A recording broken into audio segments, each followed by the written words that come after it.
Et l'oiseau là-haut, on est la terre, là-haut, où la voix est haut, il te faut voler.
Ce que je disais, tu m'écoutes?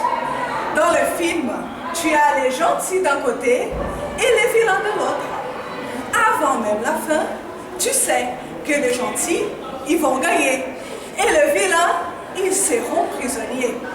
C'est pourquoi, au début, les gentils laissent les vilains gagner un peu. Mais ici, le temps qui passe te dit un beau jour que les anciens gentils, ils sont devenus vilains. Et que le vilain d'hier sont le nouveau gentil. Et alors, toi, tu refais des comptes pour savoir qui va bientôt gagner. Et un autre beau jour du temps qui passe, tu apprends que les anciens gentils, devenus vilains, sont de nouveaux gentils. Et tu refais des comptes avec ton bientôt, que tu te fixes solidement dans la tête. Et encore un autre beau jour, le temps qui passe et qui court maintenant dans tous les sens te raconte que les gentils et les vilains, ils ont encore changé. Et toi, tu te mélanges dans tes comptes. Tu te retrouves avec des gentils contre des gentils et des vilains contre des vilains. Alors, un beau jour ou un vilain jour, parce que même les jours, tu ne sais plus, tu t'aperçois qu'en fin de compte, tu ne sais plus si toi-même t'es vilain ou gentil. Mais moi, j'ai compris la guerre. Il n'y a pas de vilain, il n'y a pas de gentil. Tu me suis? Tu as en fait ceux qui vont crever et qui les savent. Des bienheureux. Oui, c'est ça, bienheureux. Comme les prêtres disent souvent. Bienheureux les simples d'esprit. Oui, ceux qui vont crever et qui ne les savent pas. Des malheureux. Ils se donnent beaucoup de mal pour rire. Parce que s'ils savaient, ils apprendraient tout simplement la mort, sans se donner la peine de la fouiller à travers tout. Elle rigole bien la mort de devoir courir. Elle sait qu'elle les aura un beau jour ou un vilain jour. Je vous ai déjà expliqué comment un beau jour devient un vilain jour. Il y a aussi ceux qui ne vont pas mourir et qui ne le savent pas. Des idiots. Ils mériteraient de pourrir à la place des autres. Et enfin, ceux qui ne vont pas mourir et qui le savent. Les intelligents. Moi j'ai une tête intelligente. Quand ils se mettent à beugler tant de bêtes à d'autres, comme si les moindres sens pouvaient se camoufler derrière des mots. Comme si la bête, ça pouvait venir simplement. C'est dans leur tête que les choses se pointent, comme ça, comme cette guerre qui n'a rien gueulé du tout avant de nous déloger de nos petites figurines. Ouais, c'est vrai. C'est eux qui décident. pour la guerre et pour la paix. Alors, tu écoutes ce que je dis? Un beau matin, alors que le soleil ronge le reste des journées, sans qu'on s'imagine rien, parce qu'on a toujours vu là, le soleil avec sa gueule qui ne change pas, comme si ça ne suffisait pas que le soleil nous grignote nos journées et qu'on ne s'imagine rien. Il lui colle une tronche de canular, un vrai canular. On s'y fait à tout ça. On finit par répandre nos petites usinaises ici-bas. Puis, tout d'un coup, là-haut, ils décident que ça va être la paix et qu'on doit retourner chez nous au-delà des collines. Mais nous, on ne sait pas ce qui nous y attend là-bas. Tu te rends compte? Alors, tu me le prêtes? La paix, tu t'imagines? Tu sais ce que tu vas bien pouvoir loger dans cette paix, toi? Tu sais où tu vas poser ton corps? Tu n'y as pas pensé, hein? Juste un instant. Je voudrais que tu me le prêtes. La voix pour... En temps de paix, il va falloir tout négocier. La terre où parquer son corps et tout ce qui va avec. Même les chemins où tracer sa vie, il va falloir demander. Alors, ils auraient quand même dû nous laisser le temps de nous préparer à la paix. Parce que là, ça fait tout drôle. Imaginez la paix. Dis-moi oui. Je te promets, tu ne le regretteras pas. Oui. T'as dit oui? Oui, ça fait tout drôle. Imaginez la paix sans rien imaginer qui puisse se loger dedans. Tu veux que je te dise? Je pense que c'est un gros canon. Écoute, j'oublierai tout le passé. C'est bien cela? J'oublierai tous ces corps qui t'ont pris. Tant puisque tu avais promis de ne garder que pour moi. Prête-moi ton cœur, pour que je plante mon amour, pour y faire pousser une nouvelle folie de vivre. Retournons au-delà des collines, et je ferai tout ce que tu voudras. Je me ferai à mourir pour toi, c'est le faux. Quoi? Tu voudrais mourir pour moi? Oui, tu sais que je t'aime. Et tu veux mourir pour moi? Oui, mais garder tes yeux d'antan et mourir 1000 fois, c'est le faux. Garde-toi que cela ne t'arrive même pas une fois. Tu m'aimes et tu veux te torcher la vie pour mes beaux yeux. C'est tout ce que tu trouves? Est-ce la guerre qui t'a formé la cervelle? C'est la plus grande preuve d'amour, non? Je n'ai pas besoin des morts. Que des morts, que des morts. Des tonnes que j'en ai. Des kilomètres dans toutes les postures. Une éternité des morts qui me viole le sommeil. Tu veux que je te gagne la plus grande preuve d'amour? Cherche ton flingue et tue. J'ai besoin d'un homme qui peut tuer pour moi, pas crever. Mais je n'ai... Que veux-tu que je fasse de toi en position de cadavre? C'est peut-être ton fantôme qui nous gardera de tous ces cobras à l'envie des massacres comme un étendard. Tout ce qui ma tête, qui mon ventre, s'écrivent à désirer le plus ardemment possible. C'est comment nous soustraire, moi et les miens, à cette mort gratuite. Et tu viens m'écouter tes manies de vouloir crever, juste pour me filer la mauvaise conscience d'avoir abandonné sans sépulture ton cadavre charogne. Et scotche-toi ça dans ta tête. Si tu crèves, je te laisse là. Et d'ailleurs, personne n'en dirait plus personne. Oh, tu n'étais pas comme ça. Il me parle d'amour et de cadavre. Non mais... Où est-elle passée? La fille de 11 ans qui était, qui savait. Oh, j'oublie ce qui suit. Ce deux trous que tu portes sur la tête. S'en regarde et passe tout ce qui suit. Tout ce que je savais de cette fille qui m'a aidé à traverser ce pays miné de la terre au ciel. Car il m'a parlé de toi, le pays. Et moi, je lui ai parlé de cette fille dans un qui...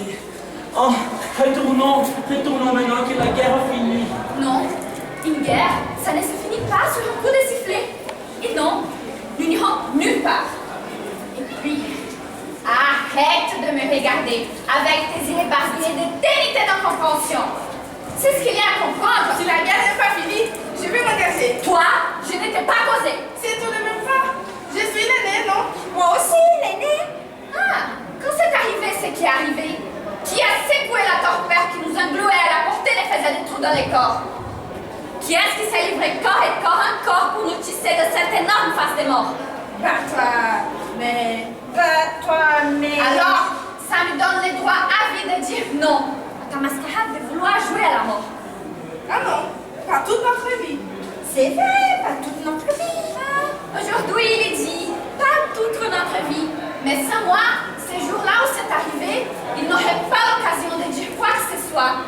Il n'aurait eu d'autre occasion que d'adresser la mort. Alors, si tu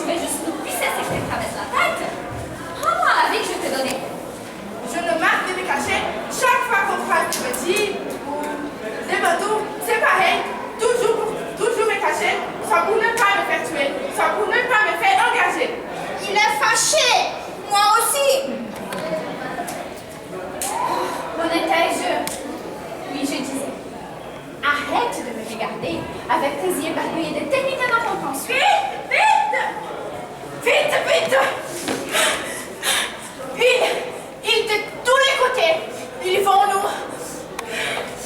Non, non, je ne vais pas mourir. Non, non, je ne vais pas. Petit gars, calme-toi.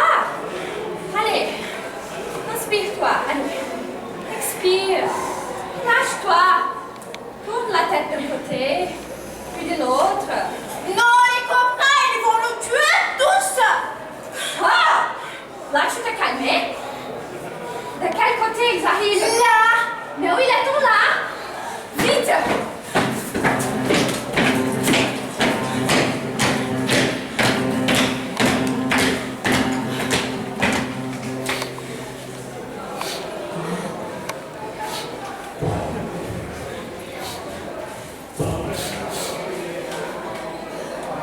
Crase, mes gifles dans le nez. Ils doivent être en train de forniquer avec l'espace pour cacher leurs odeurs. Ah, leur peur m'ébonne le corps. J'ai envie de jouir d'eux. Ils sont à portée de ma jouissance. Où sont-ils? Ah, si tu n'étais pas là à recueillir sur ta seule personne toute l'attention de mes facultés factibles, je serais là vers 7 heures. Mais il n'y a que toi à respirer en rond des kilomètres à la ronde. Même Sherlock Holmes y perdrait son flair. J'ai jamais entendu parler de lui, Richard. Plus nul que toi. On soustrait son odeur du monde à la vérité. Heureusement que pour des gens comme toi, il y a la guerre. Autrement, à part que tu viens pour servir. Et toi alors? Comment il me parle, lui? Je suis plus gradé que lui. Car il est le cousin direct du chef, ou quelque chose comme ça. Monsieur, c'est quoi... Ah, parce qu'après la guerre, você s'apprêtait à arrêter la Genevanse classe de 16e à l'école. Enfin, à l'école. Mais si elle se croit plus malin que tout le monde, le chef a dit, ton métier c'est quoi? Un poème bas. Mais toi, tu n'éclaires pas. Parce que toute ta vente que la trogne non vient. Maintenant, je suis massacré. C'est mon métier. Toi, tu pêches les gens, tu fais correctement le métier. Ce n'est pas à cause de tes 300 couilles de trophées de guerre que tu vas pomper l'air au monde entier. 301, pas 300. Ah, laisse béton. Laisse quoi? Laisse béton. Bah, tout le monde sait que c'est du béton. C'est à la mode à Paris. Est-ce que l'a dit le vrai fonctionnaire avant de se faire trouver l'école? Tu imagines un pays où tout le monde parle à l'envers? Ça ne doit pas être drôle. Si tout le monde parle à l'envers, tous les pays doivent être à l'envers. T'es trop nul. C'est le pire de tous. Ça les doit se cracher à lui tout seul l'écume de tout ton régiment enragé. Si jamais la mort nous prend dans les temps à venir, c'est pas tout dur. Qu'est-ce que tu as avec la mort? Un coup tu veux te avec moi, un autre tu veux... Maintenant tu veux nous voir tous mourir. Non, je ne sais pas. Toi, écoute, moi je veux vivre à tout prix. J'ai tout fait pour que moi et les miens, on s'en sorte à cette mort cachée à pile ou face. Tu vois, toi et moi, ça ne peut plus marcher. Jamais. Même pas 4 pas. Le pays parle de toi. Si je m'engage, les pays parlera plus de moi que de ces sales gosses rejetés contre le régiment. On dira Ta gueule. Personne ne s'engagera de mon vivant. Et puis je compte vivre encore longtemps. Moi aussi, je m'engage. Oui, avec ta tête de bandit, tu penses qu'ils vont te filer les cintrés? Le pays parle de toi. Et moi, je lui ai dit. Si vous ne suffisez pas pour dire combien t'es belle. Ça y est, il est réparti. Donne-moi un baiser. Donne-moi un baiser. Avant la guerre, on t'avait dit plus tard, alors plus tard. Bien plus tard, c'est plus tard. Regarde, il creuse. Si vous mettez la main dessus, ils sauront que sur moi. Moi, je dis qu'il faut les avoir maintenant. Les attaquer par surprise. Oui, la surprise. À peine, j'ai réfléchi. À manger. C'est ça, le rangeur était bien le point. Peut-être qu'ils sont codés dans le coin. Ah, comment savoir, avec la peloteur qui s'installe? Tu sais que ça s'installe partout? Tu rends tout ce qui peut cacher quelqu'un. Non, le chef a dit d'économiser les balles. Pas bien qu'il soit mort, le vrai commissionnaire. Lui, au moins, il livrait les armes à temps. Et il apportait des nouvelles de Paris. Fraîches, les nouvelles. Fraîches. Si jamais j'attrape l'enfoiré, sûrement un de sales rongeurs qui lui a bouffé la vie. Je sens qu'il y a d'autres paquets à bouffe dans le coin. Creuse par ici, je me coupe de là. Fais vite qu'on se prenne notre part avant la troupe. Ah, tu vois que c'est une bonne idée de rester collé à tes chaussures. Basket, idiot! Creuse! Cool. Cette idée de parler de paix. Cool. C'est tellement la mode à Paris. L'américanisation de notre bonne vieille France. Qu'il beuglait, le vrai commissionnaire. On peut dire qu'il portait les Américains aussi loin que possible de son cœur. Les anglo-saxons, qu'il disait lui. Mon petit, les anglo-saxons. J'aimais bien quand il m'appelait mon petit. Ça me crossait la tête d'une furieuse envie d'être un citoyen vrai de France. Ha! À y voir de près, j'aurais pu être français. Pour ça, il aurait juste fallu que mon aïeul ait la bonne idée de se faire attraper par les négriers. Tu sais, au temps de l'esclavage, comme ça aujourd'hui je serais un citoyen vrai de France. Ah, à y revoir de près, j'aurais pu être américain aussi, anglo-saxon, qu'il disait les vrais commissionnaires. Mon petit, les anglo-saxons, ils se croient tout permis. Et il nous faut des gens déterminés à leur abattre le caquet. Tu vois, au fond, votre diamant, ça ne m'intéresse pas trop. C'est par amour que je fais ce métier, par amour.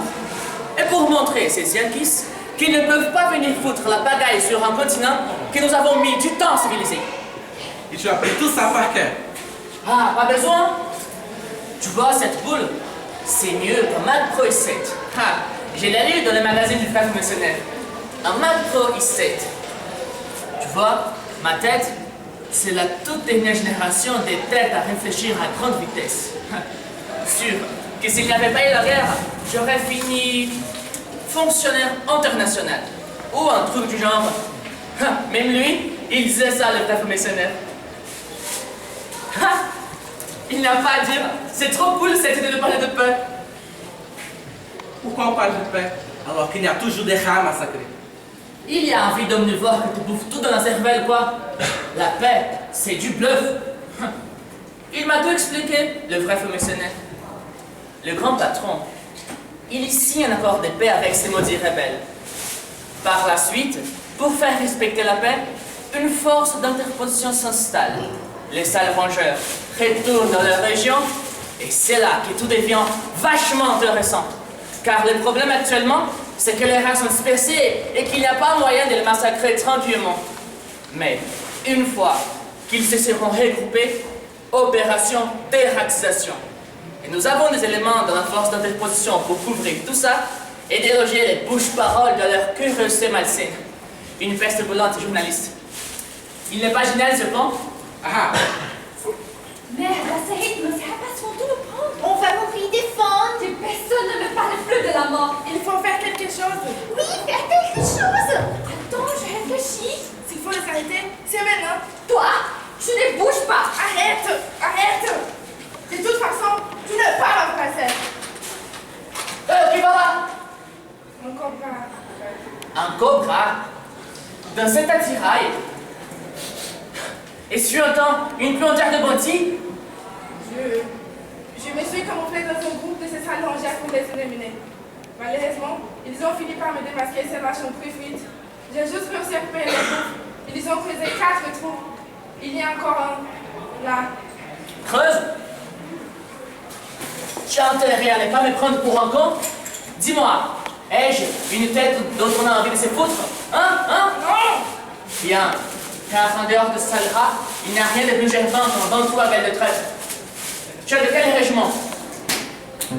La force spéciale d'élimination rapide de Breti, grade capitaine. Mission, infiltrer les rongeurs, corrompre l'image internationale par des actions les faire endosser, afin de pouvoir justifier l'élimination nécessaire du principal handicap à l'unité nationale. La FSCERB? Alors, vous connaissez le... Le tout professionnel, c'était mon boss. Avant qu'on ne se rapouille, on lui trouve le corps de scène. Ah, mes hommages, capitaine. Sergent, l'enfant soldat au rapport. 2e bataillon de la division de pacification nationale. Gouvernement attitré du colonel Corsaire. Les grosses et les bouchées mille visages. Soldats au score de 300 couilles, embusés de trophées de guerre. Une, capitaine. 301. Le corps m'égrande de voir un officier de la division du fleuve missionnaire. J'avais pour lui une grande admiration et j'espère que Dieu l'a accueilli à ses côtés.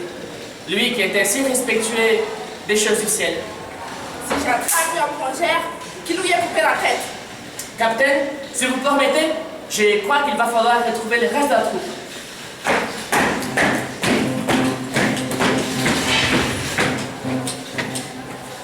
Il a dit que je n'étais pas vraiment sa sœur. Il est parti. Il s'est sacrifié. Sacrifié? Ma tête te démange. Tu trafiquantes une furieuse avec des photos d'elle. S'ils n'étaient pas sortis de sa cachette, ils auraient fini par découvrir toute la recette de nourriture. Ils auraient fini par nous découvrir nous-mêmes. Il est parti parce que l'odeur du sang lui creuse un vide démentiel dans les tripes. Un trou béant qu'il est parti combler. Alors, on part ou on reste? Personne ne bouge. Tu les as bien entendus. Ils veulent nous partir comme des bêtes à massacrer. La guerre continue. J'ai besoin d'un homme pour tuer. Alors, es-tu prêt pour nous garder vivants dans cette énorme face de guerre? Je n'ai jamais tué. Comment un homme seul, sans sœur, sans femme, sans argent, donné peut-il traverser la guerre sans faire des trous dans les corps? Moi, j'étais là, chez nous, au delà des collines. La guerre était loin, elle semblait nous avoir appelés. Jusqu'à ce que l'arrivée des cobras nous encendit les nerfs. Alors, j'ai pris route. J'ai dissimulé mon corps pour ne pas tenter la mort. Et puis, j'ai entendu les pays parler de toi. Je pensais que tu n'étais plus là. Bon. Ici, il y a la guerre. Là-bas aussi, je pense. Partons. Là-bas, nous serons nombreux. Nous saurons nous défendre. Non. Moi et les miens, nous restons. Ici, nous avons appris les gestes à faire pour nous soustraire à la mort. Là-bas, nous ne serons pas. Tout ce dont j'ai encore besoin, c'est d'un homme pour tuer.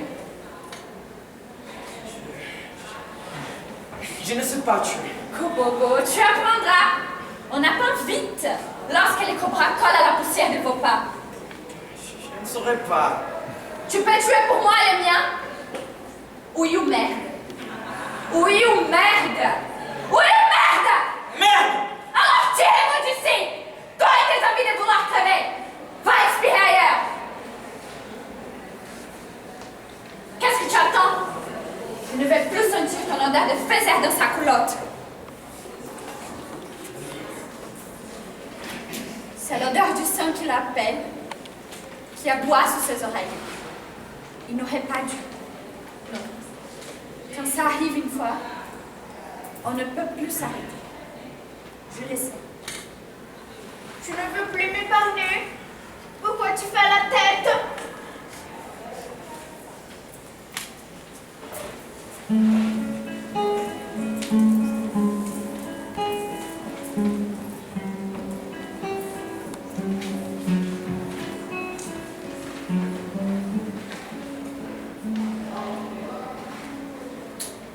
Il ne comprend pas. Il ne comprend pas pourquoi il ne peut pas suivre son frère jumeau. Il répétait tout ce qu'il dit, comme il en a pris l'habitude. Il ne comprend pas que son frère et lui n'ont pas la même tête. Lui, avec sa face de Banti, et son frère avec sa gueule de Bantou. Il ne comprend pas qu'avant d'épouser notre père à nous, un Banti, notre mère, une Banti. Les affaires sont frère et lui avec un père Bantou. Une grosse blague de la nature. Des jumeaux à tête, des jours et des nuits. Une bonne blague, tu penses bien? Il ne comprend pas. La mère a dit, il ne comprend pas. Depuis tout petit, il ne comprend pas bien les choses. Alors, il fait tout comme son frère. Et ce n'est pas bien tout faire comme son frère. La mère a dit pas de tête pour le frère qui, très tôt, avait appris à faire des grosses bêtises, tout seul, comme un grand. Et l'autre pour celui qui ne devrait pas l'imiter. Mais il imitait quand même. Et moi, la petite sœur, je devais empêcher les premières de faire des bêtises pour que l'autre ne l'imite pas. La mère me l'a demandé. Il me semble qu'elle me l'a demandé. Avec son regard qui dit tout sans dire mot. Très tôt, j'ai compris que c'est aux femmes d'empêcher les hommes de faire des bêtises. C'est le rôle. C'est pourquoi elles sont femmes et non pas hommes. Alors, je lui ai dit, je me rappelle, je me vois en train de lui dire de ne jamais tuer. Sinon, il ne s'arrêterait plus. Louis, qui refaisait et refaisait encore chaque nouvelle bêtise qu'il venait de découvrir. Et que son frère finissait par imiter, sans même comprendre pourquoi il le faisait. Le vrai faux mercenaire, il a dit Contrôle d'identité. On savait qu'il contrôle les cartes d'identité. C'est pour ça que j'ai dit à pas de tête de se cacher. Tout seul, on arrive à se cacher. Se cacher et nous rejoindre après. Parce que pour lui, je ne pourrais pas m'arranger avec eux. Car ils auraient engagé des grés ou des forces. Il nous a rejoints après et je lui ai raconté. Mais même si je ne lui avais pas raconté, il savait comment ça se passait. D'habitude, je ne lui racontais pas. Mais cette fois-là, il fallait que je lui dise. Le vrai faux mercenaire, il a dit, contrôle d'identité. Et moi, je lui ai planté mon regard, de manière à ce qu'il comprenne qu'on pourrait s'arranger. En principe, il devait nous tuer, puisque nous sommes des bandits, et que sur nos cartes, c'est marqué bandit. Mais la guerre ne connaît pas de principe. Il avait moyen de s'arranger. Avec les bantous, on pourrait s'arranger. Lorsqu'on sait donner ce qu'il faut. Avec les bandits, on ne peut pas s'arranger. Quand j'ai fini de leur donner ce qu'ils m'ont pris, ces jours-là, ils ont dit que ça valait le coup de me laisser en vie, juste pour pouvoir les recroiser un jour et refaire les mêmes choses. Ils disent tout ça. Moi, j'ai vite compris que de toute façon, ils prennent aux filles ce qu'ils ont envie de leur prendre. Personne ne m'a appris à faire ces choses-là. J'ai foutu pleine confiance à mon corps. Souvent, je leur dis, vous pouvez utiliser la force, mais vous n'aurez pas le même plaisir que si je vous les donnais pour moi-même. Des fois, je n'ai même pas besoin de dire. Je crois qu'en fait, souvent, oui, souvent, je n'ai pas besoin de dire. Ils comprennent dès que je leur plante le regard. Il a compris le vrai faux mercenaire. Et j'ai dit à pas de tête qu'il avait compris. Mais qu'après, il avait regardé petit gars de près. Celui-là, je me le garde. Il a dit, le vrai faux mercenaire, avant de nous presser à prendre des routes. Au début, je n'ai pas compris. J'ai dit à pas de tête ce que j'ai compris par la suite. Certains hommes aiment faire ces choses-là avec des garçons. Ça l'a rendu furieux. Il est parti. Je savais que ça finirait mal. Je ne sais pas ce que se sont dit.